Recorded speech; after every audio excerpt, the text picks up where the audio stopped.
दोस्तों नमस्कार, ये है मार्गदर्शन फॉर सिविल सर्विसेज। मैं अनुराग चौधरी। दोस्तों उत्तर प्रदेश लोक सेवा आयोग द्वारा आयोजित किए जाने वाले आरओ यानी समीक्षा अधिकारी सहायक समीक्षा अधिकारी परीक्षा के लिए सामान्य हिंदी के महत्वपूर्ण अध्ययन सामग्री के अंतर्गत इस वीडियो में प्रस्तुत है अनेक शब्दों के लिए एक शब्द का भाग 2। इसमें हम परीक्षाओं की दृष्टि से महत्वपूर्ण प्रश्नों को शामिल करेंगे। तो आइए शुरू करते हैं। आरओ परीक्षा के लिए सामान्य हिंदी के अंतर्गत अनेक शब्दों के लिए एक शब्द का भाग 2। पहला है दोस्तों, जिसे बाहरी जगत का ज्ञान न हो उसके लिए एक शब्द क्या है? तो उत्तर है कूप मंडूक, यानी जिसे बाहरी जगत या बाह्य जगत का ज्ञान न हो। अगला है कि जिसका जन्म उच्च कुल में हुआ हो या जो अच्छे कुल में उत्पन्न हुआ हो उसके लिए एक शब्द कुलीन या अभिजात है। जो किए हुए उपकार को मानता हो तो आप जानते हैं कृतज्ञ। जो किए हुए उपकार को नहीं मानता है तो उसके लिए एक शब्द कृतज्ञ होता है। जिसका कार्य सिद्ध हो चुका हो कृतकार्य, और कार्य संपन्न होने पर जो अत्यंत प्रसन्न हो उसे कृतकृत्य कहा जाता है। जो सब शास्त्र पढ़ चुका हो उसके लिए एक शब्द कृतागम है। और दोस्तों जो योग्य, करने योग्य व न करने योग्य कर्म, तो कृत्याकृत्य इसके लिए एक शब्द होता है। कांटों से भरा हुआ तो कंटकाकीर्ण, और जिसके सिर पर बाल न उगे उसके लिए एक शब्द होता है खलवाट। याद रखिएगा, जिसके सिर पर बाल न उगे उसके लिए एक शब्द खलवाट है। जिसके घर बार न हो खानाबदोश या बेघर बार। जो हमेशा खड्ग हाथ में लिए रहता हो उसके लिए एक शब्द है दोस्तों खड्गहस्त। याद रखिएगा, खड्गहस्त यानी जो हमेशा हाथ में खड्ग लिए रहता हो। जो खाने योग्य हो खाद्य, खेलने वाला खिलाड़ी, और जो नभ में चलता हो उसके लिए नभचर या खेचर शब्द एक शब्द है। गांडीव को धारण करने वाला गांडीवधारी। और अगला है दोस्तों, जो इंद्रियों के ज्ञान से परे हो उसके लिए इंद्रियातीत या गोतीय शब्द का प्रयोग होता है। गृह बसाकर रहने वाला गृहस्थ। हाथी के समान मंद गति से चलने वाली स्त्री को गजगामिनी कहा जाता है। गगन को चूमने वाला गगनचुंबी है। और गंगा का पुत्र, इसके लिए एक शब्द गांगेय होता है। रात और संध्या के बीच की बेला, इसको गोधूली बेला कहते हैं। और ग्राम में रहने वाला अथवा ग्राम से संबद्ध, उसके लिए एक शब्द ग्रामीण है। वह काव्य ग्रंथ जिसमें गाने योग्य गीत हों, इसके लिए एक शब्द गीति काव्य होता है। और एक वाक्यांश है कि वह रूपक जिसमें गद्य कम और पद्य अधिक हों उसे गीति रूपक कहते हैं। जिसके अंग प्रत्यंग गल गए हों गलितांग। पंजाबी भाषा की लिपि ये गुरुमुखी लिपि है। जो गाने योग्य हो उसके लिए एक शब्द होता है गेय। गुरु की हत्या करने वाला मनुष्य तो ये गुरुघ्न होता है। और दोस्तों स्वयं गुरु बनकर दूसरों से अपनी पूजा कराना गुरुडम होता है। स्वयं गुरु बनकर दूसरों से अपनी पूजा कराना, इसके लिए एक शब्द है गुरुडम। बादल के समान श्याम घनश्याम, और घास खोदकर जीवन निर्वाह करने वाला घसियारा होता है। जिसके सिर पर चंद्रकला हो या जिसके सिर पर चंद्रमा हो चंद्रचूड़ या चंद्रशेखर, इसके लिए एक शब्द है। और जिस पर चिन्ह लगाया गया हो चिन्हित। जो चर्चा का विषय हो उसके लिए एक शब्द चर्चित है। और जिसकी चार भुजाएं हो चतुर्भुज कहलाता है। करने की इच्छा तो ये चिकीर्षा होता है। और चार राहों के मिलने का स्थान, उसके लिए एक शब्द है चौराहा। अगला है दोस्तों, अगला वाक्यांश है कि जहाँ अनेक प्रकार के पशु पक्षी रखे जाते हैं उसके लिए एक शब्द है चिड़ियाघर या चिड़ियाखाना। चार वेदों को जानने वाला चतुर्वेदी। जिसके चार पद हैं उसके लिए एक शब्द चतुष्पद है। और जिसके हाथ में या जिसके पाड़ी में चक्र हो उसके लिए एक शब्द है चक्रपाणी। चक्र को धारण करने वाला चक्रधारी होता है। और गद्य पद्य मिश्रित काव्य, उसके लिए एक शब्द है चंपू।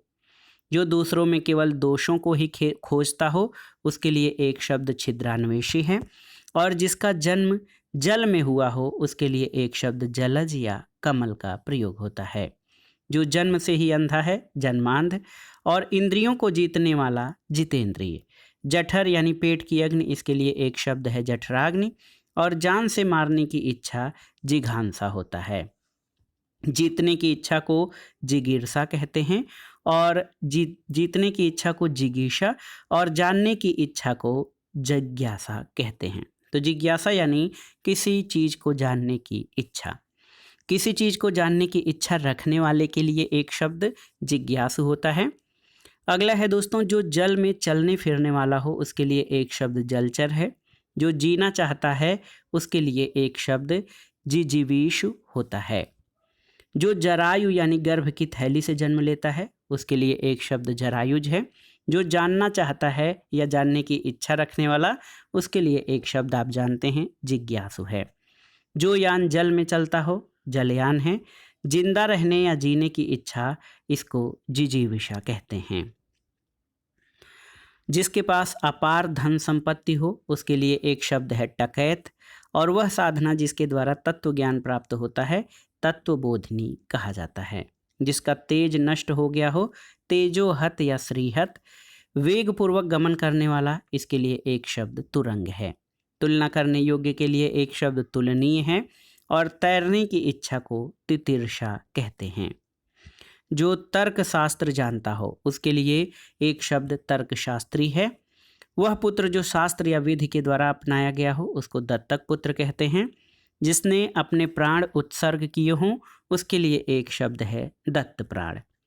जिसे अभय दान या सहारा दिया गया हो तो उसके लिए एक शब्द दत्त हस्त होता है। याद रखिएगा, दत्त हस्त यानी जिसे अभय दान या सहारा दिया गया हो।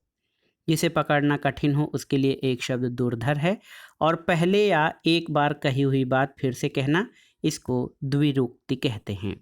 जिसे कठिनाई से जाना जा सके दुर्गेज्ञ दुर्गेय होता है, और जो देने योग्य है उसके लिए एक शब्द देय है।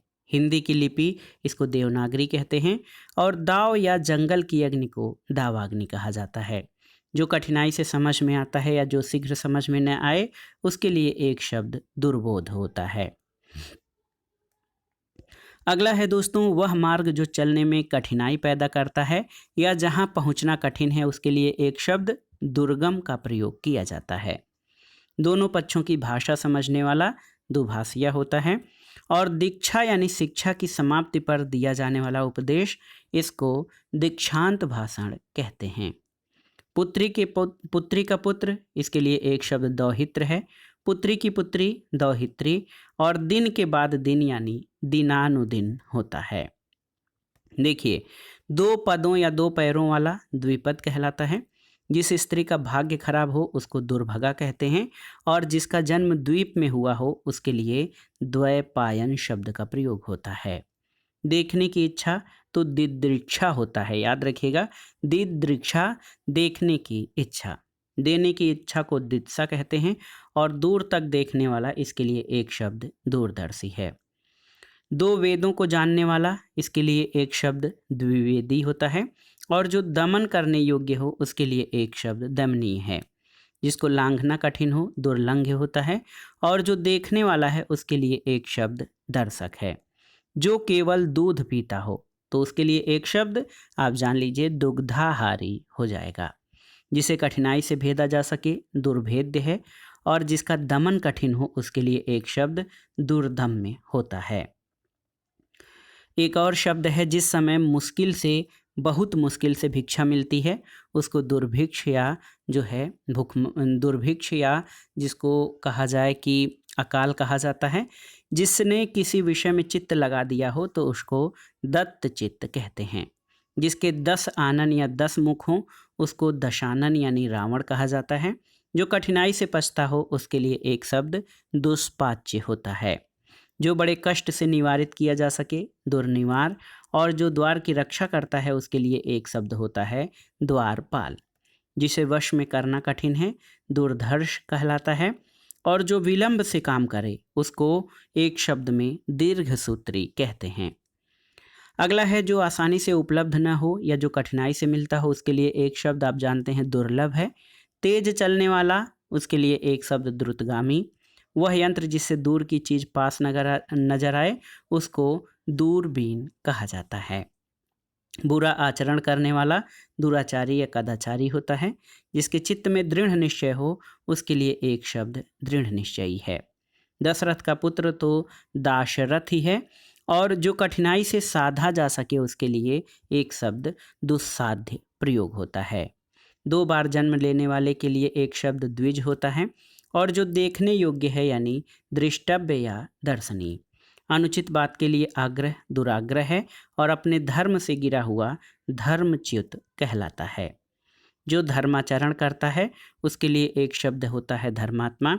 दौड़ने वाला धावक कहा जाता है और धनुष धारण करने वाले के लिए एक शब्द है धनुर्धर। एक वाक्यांश है, किसी के पास रखी हुई दूसरे की वस्तु, इसको थाती, धरोहर या अमानत कहा जाता है। जो धीरज धारण करता है उसके लिए धीर या धैर्यवान शब्द प्रयोग होता है। श्रेष्ठ गुणों से संपन्न शूरवीर नायक धीरोदात्त नायक कहलाता है।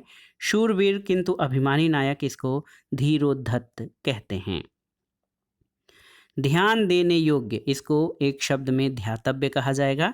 ऋण न चुकाने वाले के लिए एक शब्द नादिहंद हो जाएगा। जिसके शरीर पर आघात न हो नासे तुद कहलाता है।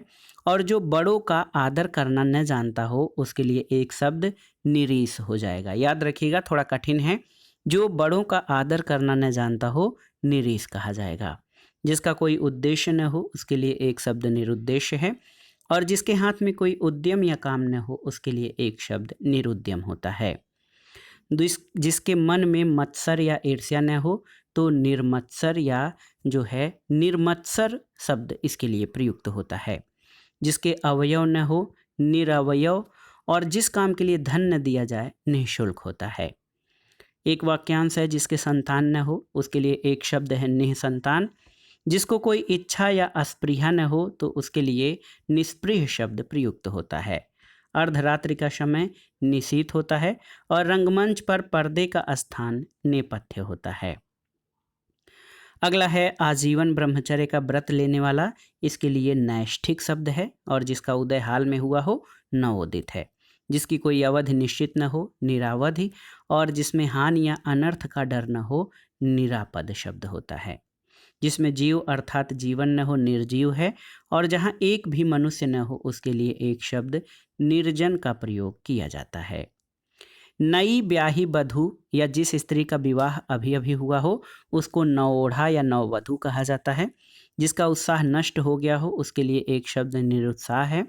जो नीति का विशेष ज्ञाता हो नीतिज्ञ कहा जाता है। और जिसका कहीं आश्रय नहीं हो उसके लिए एक शब्द निराश्रय है। जिसको लज्जा नहीं हो उसके लिए एक शब्द है निर्लज्ज। और जिसका कंठ या गला नीला हो तो नीलकंठ यानी भगवान शिव। जिसका कोई सहायक न हो निस्सहाय, और जिसने कुछ खाया पिया न हो निराहार है। जो इंद्रिय रहित हो निरिंद्रिय, और जिसमें कोई विवाद न हो निर्विवाद होता है। जिसकी कोई कामना न हो उसके लिए एक शब्द निष्काम है। और नगर में रहने वाला इसके लिए एक शब्द नागरिक होता है। गांव में रहने वाला जैसे ग्रामीण, उसी तरह नगर में रहने वाला नागरिक। जो बिना किसी विरोध के चुना गया हो तो निर्विरोध कहा जाता है। अगला है दोस्तों, जिसका कोई उपाय नहीं है तो निरुपाय शब्द का प्रयोग होता है। जिसका कोई मूल नहीं है निर्मूल। जो मांस नहीं खाता निरामिष। और जो बहुत बड़ा नहीं है नाति दीर्घ शब्द प्रयोग होता है। जो तुरंत जन्मा हो उसके लिए एक शब्द नवजात है। और जो बहुत छोटा नहीं है नाति लघु। जो नया आया हुआ हो नवागत या नवागंतुक। और दोस्तों जो पढ़ना लिखना नहीं जानता हो उसके लिए एक शब्द निरक्षर है। जो न्याय जानता है न्यायिक या न्यायविद होता है। और जो ईश्वर में विश्वास नहीं रखता नास्तिक है। नीली है आभा जिसकी, याद रखिए नीली है आभा जिसकी यानी नीलाभ शब्द का प्रयोग किया जाता है। नीली है आभा जिसकी। जिसका अर्थ न हो तो निरर्थक। और जो नृत्य करता हो उसके लिए एक शब्द नर्तक है। जो नष्ट होने वाला हो उसके लिए एक शब्द नश्वर होता है। जो आकाश में विचरण करता हो नभचर खेचर या खग कहलाता है। नदी से सींचा जाने वाला प्रदेश नदी मातृक होता है। निद्रा पर विजय पाने वाला निद्राजयी है। और जो तीनों गुणों यानी सत रज और तम से परे हो उसको निर्गुण या त्रिगुणातीत कहा जाता है। जिस स्थान पर अभिनेता अपना श्रृंगार करते हैं या पर्दे के पीछे का स्थान उसको नेपथ्य कहा जाता है। जिसके हृदय में दया नहीं है निर्दय। जिसके हृदय में ममता नहीं है निर्मम होता है। जिसमें तेज नहीं है उसके लिए एक शब्द है निस्तेज। जिसमें मल नहीं हो उसे निर्मल कहा जाता है। जिसमें पाप नहीं हो उसके लिए एक शब्द निष्पाप है। और पापों में डूबा हुआ पाप निमज्जित कहलाता है। जिसका बदला दिया जा चुका हो उसको प्रतिकृत कहा जाता है। और किसी को कोई काम करने के लिए उत्तेजित या विवश करना, इसके लिए एक शब्द है प्रतोद। मनुष्य की साधारण या प्रकृत रूप से मृत्यु, इसको प्रमीति कहा जाता है। याद रखिएगा, किसी भी मनुष्य की साधारण या प्राकृतिक रूप से मृत्यु को प्रमीति कहते हैं। जो प्रमाणित किया जाने योग्य है या जो मापा जा सके उसके लिए प्रमेय या परिमेय शब्द का प्रयोग किया जाता है, जो मापा जा सके। और किसी काम या बात के होने के संबंध में पहले से की जाने वाली आशा या अनुमान, उसको प्रवेक्षा कहा जाता है। पति को चुनने की इच्छा वाली कन्या, इसके लिए पतिंबरा है। उपाय या मार्ग बताने वाला तो पथ प्रदर्शक या मार्गदर्शक होता है। पर पुरुष से प्रेम करने वाली स्त्री के लिए एक शब्द पर किया है। और जो दूसरे का श्री सौभाग्य देखकर दुखी होता है पर श्री कातर होता है। जो इतिहास के पहले का है प्रागैतिहासिक। और जो स्त्री प्रिय बोलती है, इसके लिए एक शब्द प्रियम्बदा होता है। जो किसी के बदले में बोलता या कुछ करता हो उसके लिए दोस्तों एक शब्द प्रतिनिधि यानी रिप्रेजेंटेटिव होता है। जो पीना चाहता है उसके लिए एक शब्द पिपासु है। जो पराये का या दूसरों का हित चाहता है उसके लिए एक शब्द परार्थी या परमार्थी होता है। जो उक्ति पुनः पुनः कही जाए पुनरुक्ति है।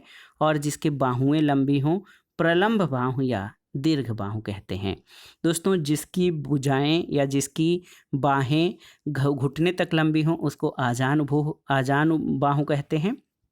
और आजानुभुज भी कहा जाता है। जो पिंड से जन्म लेता है उसके लिए एक शब्द पिंडज है। जो पीने योग्य है पेय। पर्यटन करने वाले को पर्यटक कहा जाता है। विज्ञान के परीक्षणों के लिए प्रयुक्त सामग्री युक्त स्थान, इसके लिए प्रयोगशाला शब्द प्रयोग किया जाता है। और प्रजा द्वारा चलाया गया राज्य प्रजातंत्र कहलाता है। प्रकृष्ट बड़ा कॉलेज या विश्वविद्यालय, प्रकृष्ट अध्यापक को प्राध्यापक कहते हैं। और अगला है दोस्तों, जो पृथ्वी से संबद्ध हो उसके लिए एक शब्द पार्थिव है। विदेश में प्रवास करने या रहने वाला प्रवासी। पिता की हत्या करने वाले को पितृघाती या पितृहंता कहते हैं। पर्वत की पुत्री पार्वती हैं। वह स्त्री जिसका पति परदेश गया हो प्रोषित पति का, याद रखिएगा, प्रोषित पति का यानी वह स्त्री जिसका पति परदेश गया हो। वह स्त्री जिसे पति ने त्याग दिया हो प्रत्यक्ता कहलाता है। और प्राण देने वाला या देने वाली प्राणद, प्राण देने वाले के लिए प्राणद और प्राण देने वाली प्राणदा कही जाती है। आँखों के सामने इसके लिए प्रत्यक्ष शब्द है। और आँखों से परे इसके लिए अप्रत्यक्ष या परोक्ष शब्द प्रयुक्त होता है। जिसमें प्रतिभा है इसके लिए एक शब्द होगा प्रतिभावान। और पूजा करने वाले के लिए एक शब्द पुजारी या पूजक हो जाएगा। देखिए, जो अभियोग का विरोध करता है उसके लिए प्रतिवादी। और जो अभियोग दायर करता है उसके लिए एक शब्द वादी है। जो लौट गया हो प्रत्यागत। और जो पूछने योग्य है प्रश्रव्य कहा जाता है। जो कथन पुस्तक के आरंभ में लिखा जाता है प्राकथन या भूमिका है। और जो पांचाल देश की रहने वाली है पांचाली। जिसके पार देखा जा सके उसके लिए एक शब्द पारदर्शी है। वह ध्वनि जो कहीं से टकराकर आए प्रतिध्वनि। पिता और प्रपिताओं से संबंधित उसको पैतृक कहा जाता है। मार्ग में खाने के लिए भोजन को एक शब्द उसके लिए पाथेय है। और जो पहनने लायक है परिधेय है। मनुष्य के पुरुषार्थ द्वारा रचा गया यानी पौरुषेय। और जो गिरा हुआ है उसके लिए एक शब्द पतित है। जो पर्दा में रहे पर्दा नशीन कहा जाता है जो पर्दा में रहे। और देखिए, जो दूसरों के अधीन है उसके लिए एक शब्द पराधीन है। जो प्रकृति से संबद्ध है उसके लिए प्राकृतिक या नैसर्गिक शब्द प्रयोग किया जाता है। शिष्य का शिष्य प्रशिष्य कहलाता है। दोपहर के पहले का समय पूर्वाह्न कहलाता है। दोपहर के बाद अपराह्न होता है। और बहुत दिन पहले ब्याही स्त्री को प्रौढ़ा कहते हैं। तो दोस्तों, ये था आज का वीडियो। समीक्षा अधिकारी सहायक समीक्षा अधिकारी के लिए सामान्य हिंदी के अंतर्गत अनेक शब्दों के लिए एक शब्द का दूसरा भाग। इसमें हमने परीक्षाओं की दृष्टि से महत्वपूर्ण वाक्यांश और उनके लिए प्रयुक्त एक शब्द का अध्ययन किया, जो आगामी विभिन्न परीक्षाओं के सामान्य हिंदी खंड के लिए बहुत ही उपयोगी हैं। आप इन प्रश्नों को तैयार कर लीजिएगा। दोस्तों, वीडियो आपको कैसा लगा हमें कमेंट बॉक्स में ज़रूर बताइएगा। वीडियो को लाइक करें, शेयर करें और इस चैनल मार्गदर्शन फॉर सिविल सर्विसेज को सब्सक्राइब करें। वीडियो देखने के लिए धन्यवाद दोस्तों। नमस्कार।